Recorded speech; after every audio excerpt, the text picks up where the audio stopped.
এ কেমন যুগে আমরা বাস করছি? চারিদিকে ঝলমলে আলো, দামি গাড়ি, উঁচু দালান এবং তার সঙ্গে সোশ্যাল মিডিয়ার কৃত্রিম হাসি।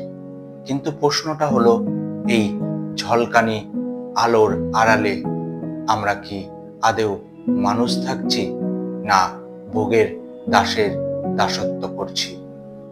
তাই আজকের আলোচনা মানবিকতা বনাম ভোগবাদ, একটি প্রশ্ন যা আমাদের বিবেককে নাড়িয়ে দেবে, হয়তো আমাদেরকে নতুনভাবে ভাবতে বাধ্য করবে।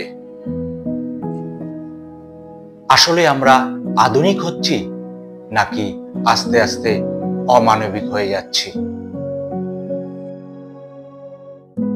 নমস্কার, আমি শান্তনু, আর আপনারা দেখছেন মানবিকতার কণ্ঠস্বরের তৃতীয় পর্ব। এই পর্বটি শুরু করার আগে সেই সকল বন্ধুদেরকে অসংখ্য ধন্যবাদ যারা আমার বিগত পর্বগুলিতে এত ভালোবাসা দিয়েছেন। তাই সকলকে অসংখ্য ধন্যবাদ এবং আমার আন্তরিক প্রণাম।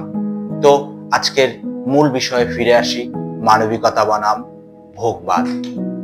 আজকের সমাজে ভোগবাদ এ যেন এক নতুন ধর্ম।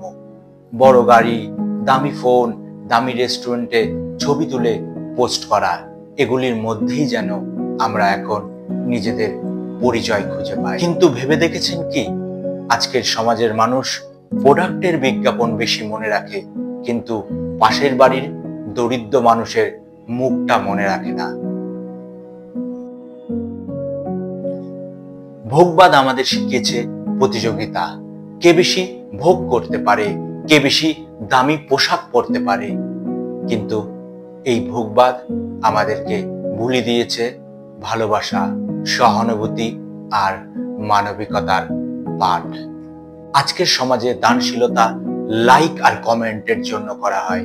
আজকের সমাজ সত্যিকারের মানবিকতা ভুলে গেছে। আমরা পণ্য কিনতে শিখেছি, কিন্তু মানুষের কষ্ট বুঝতে ভুলে গেছি। বলুন তো, আধুনিকতা মানে কি? আপনার বিশাল বড় বাড়ি রয়েছে, কিন্তু সেই বাড়িতে আপনার বৃদ্ধ বাবা মার ঠাঁই হয় না। আপনার দামি গাড়ি রয়েছে, কিন্তু আপনি সমাজে অসহায় মানুষকে তুলতে হাত বাড়ান না।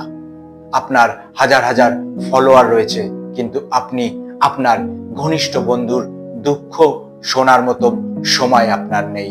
এবার ভেবে দেখুন, আপনি কি বাস্তবেই আধুনিক হচ্ছেন, নাকি ভোগবাদের অন্ধ দাস হচ্ছেন? মনে রাখবেন, ভোগের দাসত্ব মানুষকে যান্ত্রিক করে তোলে, আর মানবিকতা সে তো মানুষকে মানবিক করে তোলে।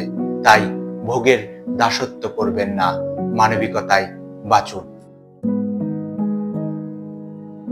মনে রাখবেন, ভোগের দাসত্ব মানুষকে যান্ত্রিক করে তোলে, আর মানবিকতা সে তো মানুষকে মানবিক করে তোলে।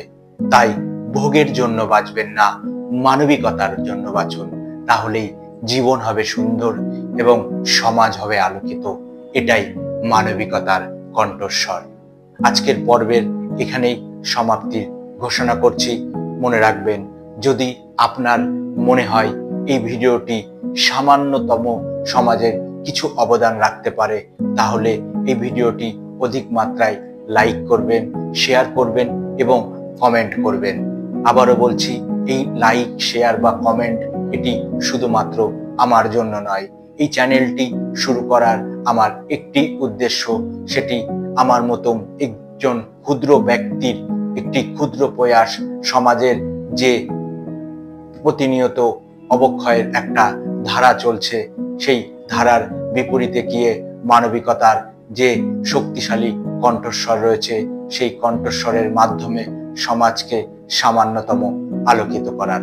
তাই যত বেশি আপনারা লাইক, কমেন্ট ও শেয়ার করবেন, ততই সমাজের অধিক মানুষের কাছে এই ভিডিও বার্তাটি পৌঁছাবে। হয়তো এমন কেউ আছে যে আবার নতুনভাবে ভাবতে শিখবে। তাই এই ভিডিওটি অধিক মাত্রায় শেয়ার করবেন। ভালো থাকবেন, সুস্থ থাকবেন, মানবিক থাকুন। দেখা হবে পরবর্তী পর্বে।